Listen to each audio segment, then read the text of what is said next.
Well, hello, Fabric. Greg Meyer here. Welcome to our second week of not meeting because of COVID-19. Yeah, and all the self-imposed restrictions around it. If you're listening to this and not watching, I'm in my living room right now. At first, I kind of thought, well, we'd get a bunch of us together and we would shoot this and edit it, and everybody's got exceptions for why they don't need to follow all the restrictions, and it can't be different from everybody else. We need to forget those exceptions. We need to be keeping that social distance that we all need to. And there's ways of doing this. So this is going to be a lot more casual than usual. I'm hoping to just kind of wish you were in my living room with me and chat with you for a little bit. So my family and I, we're all well. I hope you are too. If you're not, I hope you're reaching out to the people that can be helping you. Certainly let us know. Just go to Fabric Minneapolis, fabricmpls.com/contact, and fill in that virtual contact card and let us know how things are going for you. My guess is that every one of us, no matter how we are, have had to make a lot of adjustments in our daily life, and you're no exception to that. And that, even if you still have toilet paper, I'm sure you make some changes as well. A lot of just kind of funny changes, but then there's the big stuff. I'm sure quite a few of you have been laid off, or maybe you've had to close your business. Maybe there's simply no market for what you do have a business for, and these are really tough times.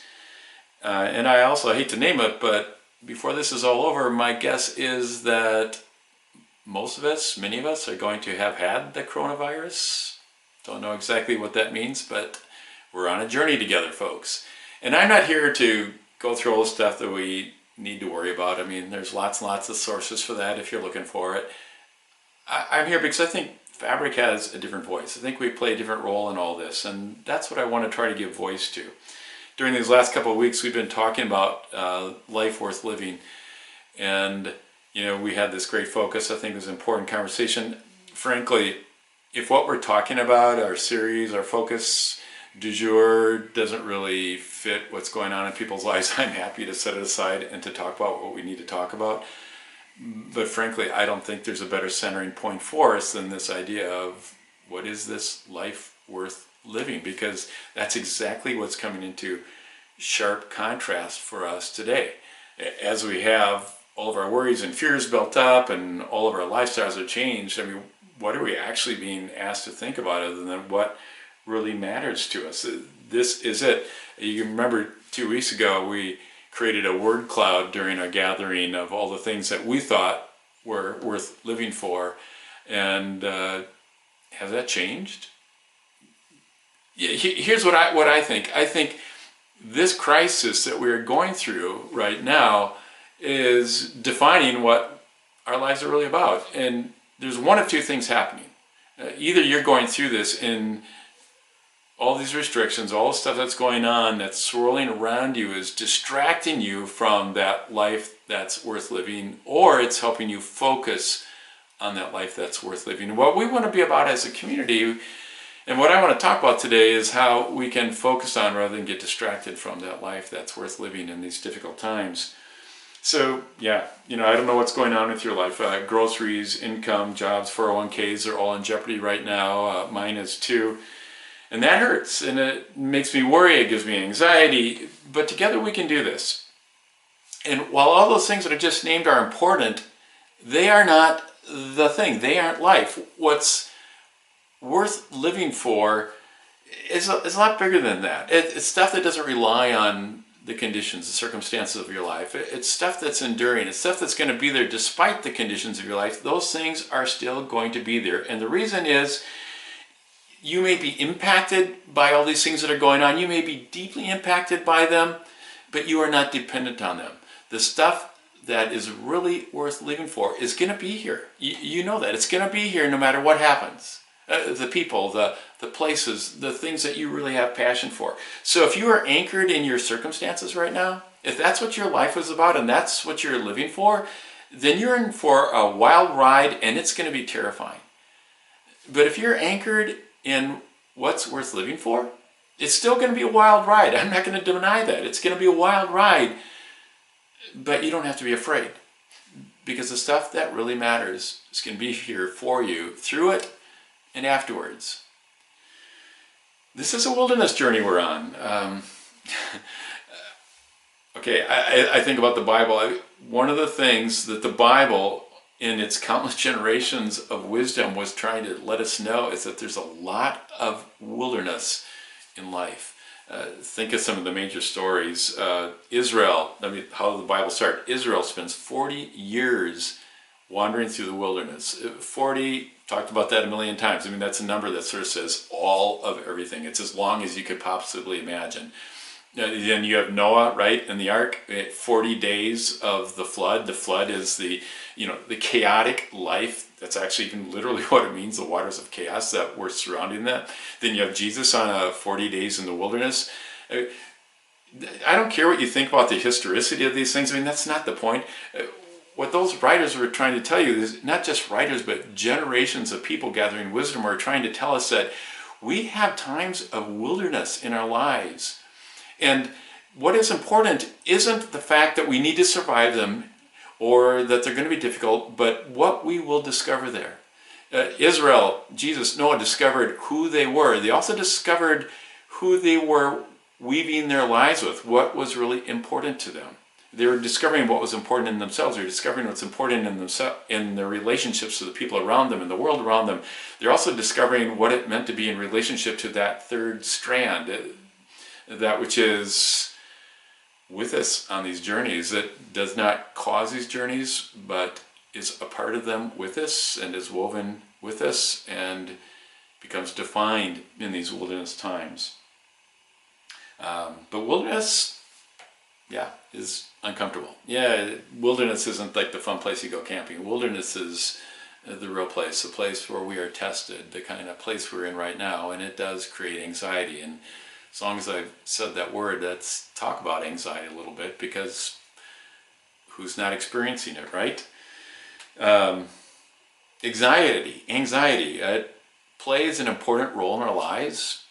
It isn't a bad thing in and of itself. It's letting us know that there's something we need to pay attention to. What's the problem is that what anxiety likes to do to you, or anxiety likes to do to me, is to make me focus all my attention, all my energy, everything on whatever it is that is causing anxiety. And that becomes a huge problem, because there are other things that also need my time, my attention, and my focus other than just those things. There are other things that are important to me too.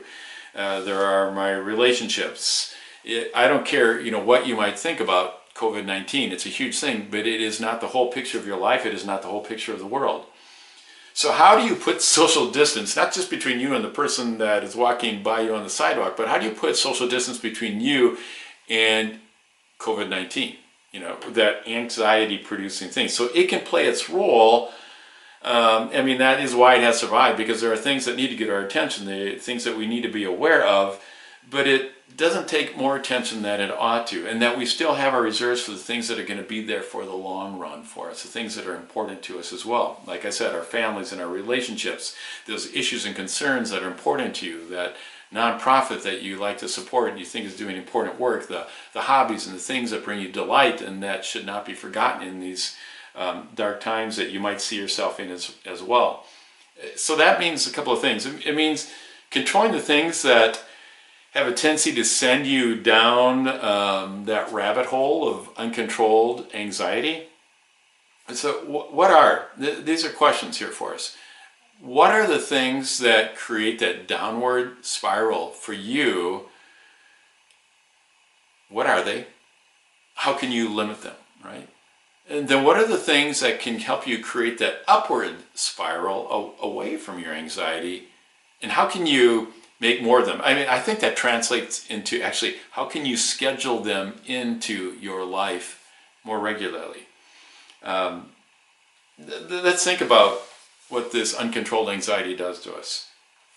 When you let anxiety rule, here's what happens. Panic, hoarding of toilet paper, frozen chicken, resources in general. It's when we create that echo chamber of doom, and we just keep dwelling in it until it gets so loud we can't help it. We start flailing against our worry with no aim of constructively doing anything about it, but just we can't see ourselves or see our way out of it anymore. We start living in our circle of concern rather than our circle of influence. We'll talk about that. And when we start doing all those things, we also start wearing out the people around us, and we start pulling them into that panicky, hoarding, desperate place as well. Well, and then think what happens when we don't let anxiety rule, when we let our better choices, when we let what's worth living for rule. Something very different. We start experiencing mutual support. We start focusing on what matters. We're able to make wiser choices, and we find cooperation. We start asking for and giving help. We start managing one another's anxiety. And then we find long-term solutions. Things are going to last beyond this crisis and be there for us the next time as well. And we even start finding connections, even amid the disconnection physically that we might have with each other. I think we get creative. So to avoid spiraling down into our anxiety, and instead we start to spiral up into that purpose, into that hope, into that mutual cooperation, there's a couple of things to look for. I want to talk about a couple of those. The first are rituals and rhythms. You may know these by the more common term routines, but they're rituals and rhythms that you have in your life. You very likely are starting to already notice that they are missing and feeling just kind of out of sorts because of that. You may think, well, I don't have any real rituals in my life. Well, you do. I mean, you just don't think about them that way. That's why that word routine helps you recognize what they are. It's, when you get up in the morning, what you do. It's getting your kids off to school. It's your commute to work. You may not think of your commute as a ritual. You may not like your commute. We don't necessarily like all of our rituals. We don't like all our routines, but what they do is they add structure to our days. And when that all gets stripped away, and we're going to be experiencing a lot more of that when this does go on for weeks and months, we're going to start experiencing a lot more of this anomie, this kind of ungroundedness, when we feel like our days have no structure. We can't tell Wednesday from Thursday anymore. And everything just starts turning into this amorphous chaos around us. So what this really does is this gives us a chance, right? I mean, a lot of our rituals and routines that have been set on the side have left this void, and we have the opportunity now to fill them up with something other than Netflix. We've got the opportunity to fill them up with rituals and with other routines and rhythms that actually make sense for us, that actually help us and help us center our lives around things that matter more to us, things that we might be able to carry on when our workaday worlds and our regular schedules do come back and try to take everything over, and we might have created some new space for some things in the future. So, I think we need to be aware of that, and we can be thinking about the stuff that is going to be helping us. Another thing that we need to be looking for, as well as these rituals and rhythms, is we need to start paying attention to what our bodies are telling us. There's a lot about this crisis that is actually extremely physical, whether you've been thinking about it that way or not. I mean, physically, you're not doing the things you used to be doing. Physically, you aren't going to some of the places and the spaces that you normally are physically present in. Physically, you are not in close contact with a lot of the people that you are used to being in contact with, people that you love, people that you maybe rely on for support, and you can't be with them. You can see them, you can talk to them, but you can't be with them. Then there's all the physical ramifications of the anxiety, the stress that we're going through. A lot of people are going to start manifesting this through illnesses and things as well. Just the basic tension. You may find yourself being nervous. You may find yourself just not feeling up and ready to get up and to do stuff like you normally would. Pay attention to what your body is telling you about this. And by just knowing it, you can't make it go away, but you can start doing other things. I mean, that's the neat thing about our physical bodies, is that we have a physical thing that we can actually start doing things with that can give us a whole different set of signals that help us control how we feel and what our emotions are telling us and what we're going to be doing with our daily lives. So, there's a lot of information out there on things that you could be doing right now. There's, exercising. This is a time to eat well. I mean, hey, you got a chance. You maybe have more time than usual, so do some great cooking. You can't go to that pub, you can't go to that restaurant, but you can go outside. You can institute some exercise things that you've been meaning to for a long time and haven't done. You can go for that walk, you can go for the bike ride. You can do that with some other people with that safe social distance.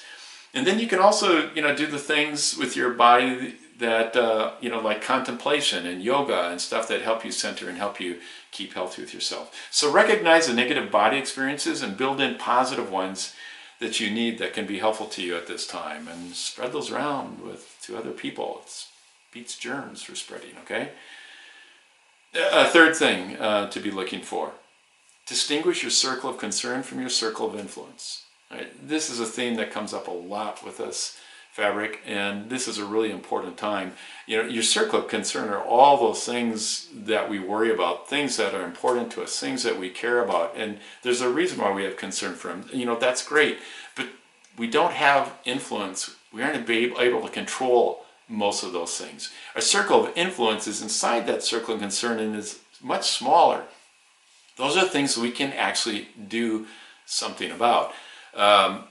I have influence over what is going to be on this podcast. I have no control over what you're going to do with it, or whether you will like it or not. All right, that's up to you, and I have to let go of that. Otherwise, I'm not going to be able to do a very good job of sharing this with you. Right? I can control what I provide for my kids in terms of schooling right now when they can't go to school.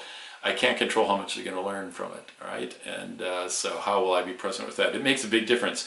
Heidi shared something on Facebook that has been spinning around a bit that I'll share with you as well, but it has the things that I can't control and the things that I can control, and reminds us that we need to let go of the stuff we can't control so that we have the time and the energy to focus on the things that we can control. And some of those things that we can control are the fact that other people are going to follow the rules of social distancing. Things that I can control, that I follow the guidelines about social distancing. I can't control those people's actions.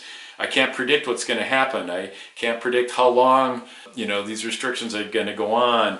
I can't control what other people's motives are. I can't control the amount of toilet paper that's going to be in the store when I go there next time. The things I can control are turning off the news, not spending a lot of time on social media. I can control the fact that I'm going to spend some energy finding fun things to do at home with my family. Some things I'd add to that chart are that I can connect with a group. Yeah, we have these groups with Fabric that are a great group of people that can share, care, grow, and trust with you at a time like this. And maybe you've never been in one. This could be a perfect time to find those people for your life. And you might be thinking, well, I can't get together with my group. Yes, you can. Yes, you can. All right. I can do some things that I've wanted to do for a long time but haven't had time for. I can learn how to ask for help. I can focus on my circle of concern and control my anxiety and build in some rhythms and some rituals for myself that help make me whole. These are things that we need to look for. We need to be thinking about those rituals and rhythms. We need to be paying attention to our bodies. We need to distinguish between our circle of concern and our circle of influence. The fourth thing I just want to mention is we've got to keep the long view, okay? Got to keep the long view. I know right now, like I said, anxiety wants to focus all of our attention on the here and now, and it feels like it's going to last forever, but it's not. All right, this is not going to last forever. Just like the Vietnam War and all the wars that went before it, just like 9/11 and the Great Recession of 2008, just like SARS and H1N1, this is going to end, all right? And while it might seem like it's forever, it's frankly not going to be all that long. Now, there's going to be a lot of damage done. I don't want to minimize that, right? But like we said, the stuff that matters is going to be there for you. And we can rebuild this together, okay? So I want to finish up then with one last thought. Well, maybe it's a couple of thoughts, but you've probably thought about this. You've probably had this thought yourself, maybe even a couple times, maybe in these exact words even, maybe in some other words, but you've probably thought, how am I going to get through this? That probably just sat with you and you've been stuck in it. And that's a real serious question. How am I going to get through this? But it's a pretty bad question. Actually, if I believed that that really was a good question, I think I would probably just be all rolled up in the fetal position right now and unable to talk to you about this. There's a much better question, and it's the one that I'm holding, and it's the one that I'd encourage you to hold. And that question is not how am I going to get through this, but how are we going to get through this? How are we going to get through this together? That is the real question. This is a good time for me to say something about our name, Fabric, because I think it helps us understand, really what's at stake here and what we are claiming as being this community. We don't call ourselves Fabric because we are the fabric and other people aren't if they aren't part of us and they ought to be. No, not at all. We are simply acknowledging that the fabric exists and that we are a part of it along with all people in all times and all places. And we want to do nothing but to weave ourselves more deeply and fully into that fabric, not to be separate or away from it, because the fabric is really all that is and all that matters. That is the big together that we're seeking to be and to be a part of. Now, understanding how we do that has two dimensions. And that one is how we are woven broadly with one another. You are connected to some threads of other people's lives and opportunities, places, things that I'm not. But that's okay. I don't need to be, because I'm woven with you and you're woven with them, and that makes us part of this big thing. And that breadth of the fabric that we are all connected with gives us enormous strength and resilience, and is so important. But one of the things we've really tried to understand and claim as our community is that we aren't only woven broadly, we're also woven deeply. That's our tagline, life woven deeply. It's not only woven with one another and the world around us, but we are woven with the third strand, that which transcends us all, that which is bigger, that which is deeper, that which is beyond, between, beneath, around all of us. And that anchors us differently. It allows us to be a part of what really matters, even when that stuff seems to be disturbed. And our being anchored in that stuff helps other people that we are woven broadly with to be also anchored more deeply in those things. And that's really important, folks. I mean, that's what we need to do to be able to go on this wilderness journey and to come out on the other side as whole people. I need to let us all know this, right?